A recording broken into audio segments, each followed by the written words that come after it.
Maskanzi kama vipeperushi vinavyoeleza hapa. Ningependa kumkaribisha mtaalamu wenzangu kuelezea nyenzo chache zinazopatikana katika kiwanda chetu. Mheshimiwa Waziri, katika shule yetu tunajifunza mambo ya sayansi, sanaa na biashara. Katika sayansi kuna mbele yako ni kifaa hadubini, kwa lugha ya kigeni tunaita microscope, ambayo inatumika kwenye kufafanulia na kutambua sampuli inayochunguzwa. Asante. Hii hadubini au microscope ina sehemu mbalimbali za hii hadubini. Kuna hii hapa inaitwa eyepiece lens, body tube, kuna rotating nose piece inayosaidia kurotate hapa objective lens. Pia kuna hii hapa stage clip, kuna stage, kuna adjustment knob, na kuna base yenyewe ambayo ina support the microscope zima. Asante sana wanasayansi hawa. Na mimi wanasayansi mwanzo nimesoma PhD nasoma. Niko kuongea. Mimi ngo mwana. Tunaona kwa na nasoma nini? Dokta mwanza. Wewe dokta wa binadamu au ng'ombe wana human children pediatrician.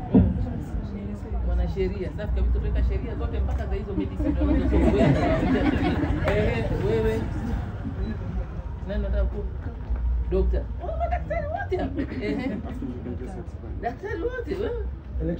Electric engineering safi kabisa. Mnaona nyinyi madaktari nataka mjenge vituo vya afya, muwe na umeme mzuri wa kisasa. Yule atawasaidia. Huyu hapa anataka kuwa mwanasheria, binadamu mhudumie vipi ili usipate kesi, atakusaidia. Na nyinyi mkiumwa electric engineering, na wewe sijui nani mtibiwa kama daktari. Jamhuri ya Muungano wa Tanzania.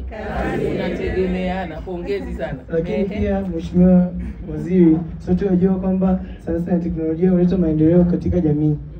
Kwa hiyo shule yetu ya The Rose Hill Secondary School inaleta wataalamu mbalimbali kama madaktari hapa, mainjinia kama mimi, kutusaidia katika jamii yetu. Asante sana. Na huyu nani anatomy? Pia Mheshimiwa Waziri, hapa tuna moja ya nyenzo ambazo tunatumia shuleni kwetu kwa kujifunza.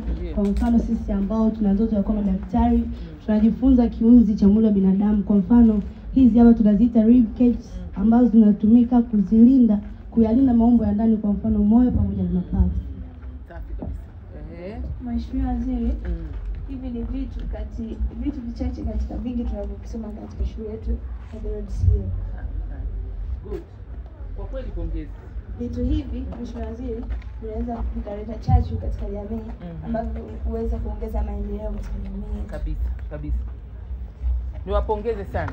Hii sayansi ina mchango mkubwa sana kwenye maendeleo yenu. Sawa?